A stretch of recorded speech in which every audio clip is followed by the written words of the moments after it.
स्वागत है आपका। मैं हूं आपके साथ पंकज और हाजिर हूं एक नई और सच्ची अपराध की कहानी को लेकर। ये कहानी है दिल्ली से। दिल्ली की रातें हमेशा गुलजार रहती हैं, चमकती रोशनी, हंसी मजाक और अनगिनत कहानियों से भरी हुई। 29 अप्रैल 1999 की वो रात भी कुछ ऐसी ही थी।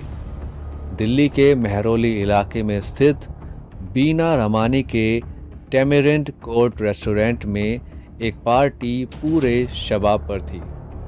उस महफिल की रौनक में से एक थी जेसिका लाल, एक जीवंत महत्वाकांक्षी मॉडल जो उस रात बतौर बारमेड मेहमानों की खिदमत कर रही थी। जेसिका की आंखों में चमक थी और उसके होठों पर हमेशा एक प्यारी मुस्कान रहती थी। वो अपनी जिंदगी अपने हिसाब से जी रही थी, सपनों को बुनते हुए और उन्हें पूरा करने की चाहत लिए। रात ढल रही थी, लगभग आधी रात का वक्त था और शराब परोसने का समय खत्म हो चुका था। तभी पार्टी में कुछ ऐसा हुआ जिसने हमेशा के लिए जेसिका की कहानी को एक दर्दनाक मोड़ दे दिया। मनु शर्मा, हरियाणा के एक प्रभावशाली राजनेता का बेटा, अपने दोस्तों के साथ शराब मांगने के लिए काउंटर पर आया। मनु नशे में धुत था और उसकी आंखों में एक अजीब सा अहंकार था। और शराब चाहिए, उसने ऐसा जेसिका से कहा। जेसिका ने विनम्रता से इनकार कर दिया। माफ करना सर, समय खत्म हो गया है। मनु ने उसकी बात को अनसुना कर दिया। उसने पैसे निकाले। कितने चाहिए तुम्हें? ले लो, जितनी चाहिए। जेसिका ने फिर भी इनकार किया। पैसों की बात नहीं है सर, नियम है। ये इनकार मनु शर्मा के अहंकार को चुभ गया। उसने एक पल भी नहीं सोचा, अपनी 22 कैलिबर की पिस्तौल निकाली और एक के बाद एक 3 हवाई फायर कर दिए। पार्टी में मौजूद लोग सहम गए। मनु ने फिर जेसिका की ओर देखा। उसकी आंखों में अब आग थी। जेसिका फिर भी डटी रही और फिर एक पल में मनु ने सीधा जेसिका के सिर में गोली मार दी। एक चीख निकली और जेसिका वहीं गिर पड़ी। पार्टी का माहौल एक पल में सन्नाटे में बदल गया। फिर अफरा तफरी मच गई। लोग जेसिका की तरफ दौड़े। उसे तुरंत दिल्ली के अपोलो अस्पताल ले जाया गया, लेकिन तब तक बहुत देर हो चुकी थी। डॉक्टरों ने उसे मृत घोषित कर दिया। जेसिका लाल की निर्मम हत्या ने दिल्ली ही नहीं, पूरे देश को झंझोर कर रख दिया। पुलिस हरकत में आई, जांच शुरू हुई और जल्द ही मनु शर्मा का नाम सामने आया। लेकिन यहीं से इस कहानी में एक नया मोड़ आया, एक ऐसा मोड़ जो न्याय की राह में बड़ी बाधा बन गया। मनु शर्मा एक रसूखदार परिवार से था और उसकी गिरफ्तारी के बाद एक एक करके गवाह मुकरने लगे।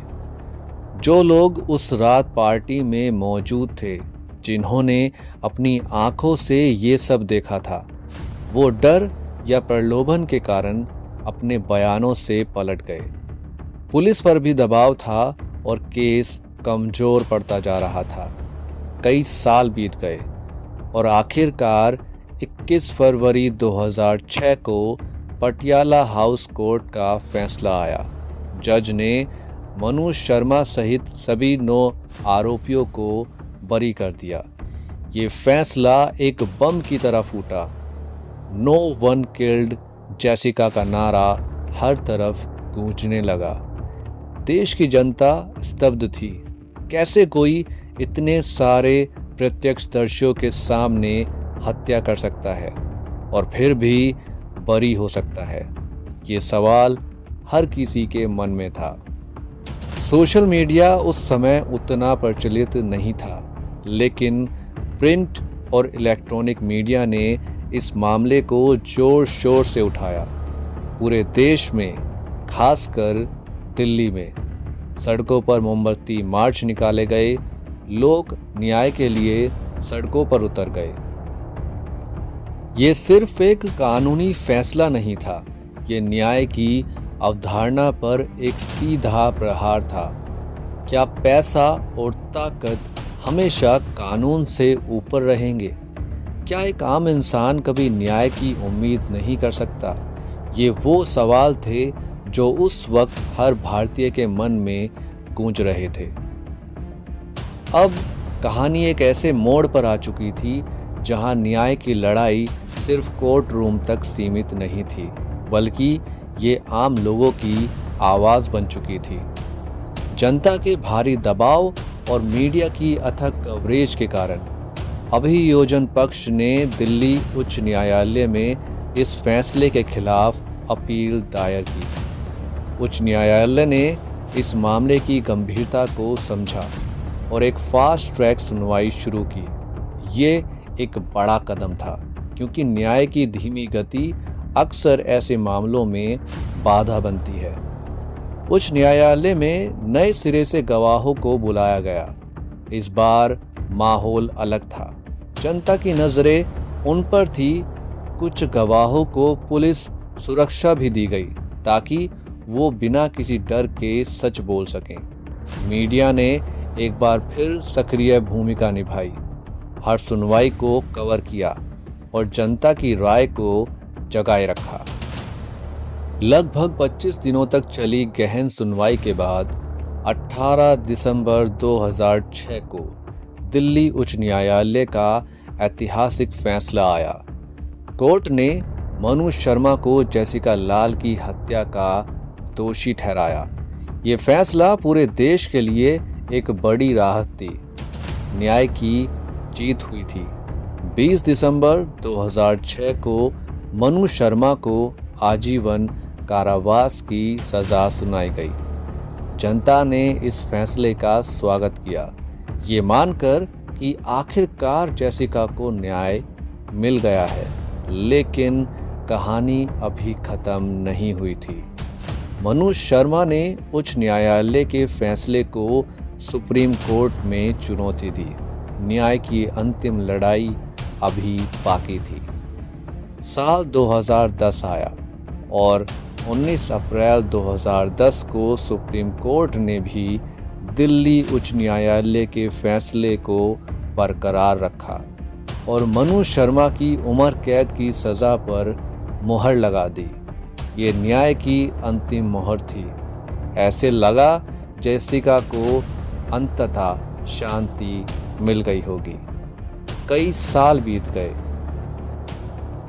मनु शर्मा ने अपनी सजा तिहाड़ जेल में काटी। जेल में उसके कथित अच्छे व्यवहार के आधार पर सजा समीक्षा बोर्ड ने उसकी समय से पहले रिहाई की सिफारिश की और फिर 2 जून 2020 को दिल्ली के उपराज्यपाल ने मनु शर्मा की रिहाई को मंजूरी दे दी। वो जेल से रिहा हो गया। इस रिहाई पर भी मिली जुली प्रतिक्रियाएं आई। कुछ ने इसे कानूनी प्रक्रिया का हिस्सा बताया, जबकि अन्य ने इस पर सवाल उठाए कि क्या ये न्याय के सिद्धांतों के अनुरूप था। जेसिका लाल हत्याकांड भारत के इतिहास में एक महत्वपूर्ण अध्याय बन गया। ये सिर्फ एक हत्या का मामला नहीं था, ये न्यायालय के लिए एक राष्ट्र की लड़ाई थी। इसने भारतीय न्याय प्रणाली की कमियों और उसकी ताकत दोनों को उजागर किया। इसने दिखाया कि कैसे मीडिया और जनता की एकजुट आवाज़ शक्तिशाली और प्रभावशाली लोगों के खिलाफ भी न्याय सुनिश्चित कर सकती है। इस घटना पर नो वन किल्ड जेसिका नाम की एक मूवी भी बनी, जिसने इस कहानी को और भी बड़े दर्शकों तक पहुंचाया और न्याय की इस लड़ाई को हमेशा के लिए याद दिला दिया। जेसिका लाल हत्याकांड हमें याद दिलाता है कि न्याय की लड़ाई लंबी और कठिन हो सकती है, लेकिन जब लोग न्याय के लिए खड़े होते हैं तो हमेशा उम्मीद बनी रहती है। ये कहानी हमें सिखाती है कि नागरिक समाज की सक्रियता और मीडिया की स्वतंत्रता एक मजबूत लोकतंत्र के लिए कितनी महत्वपूर्ण है। जल्द ही मिलते हैं किसी नई कहानी के साथ। तब तक रखिए आप अपना और अपनों का ख्याल। जय हिंद, जय भारत।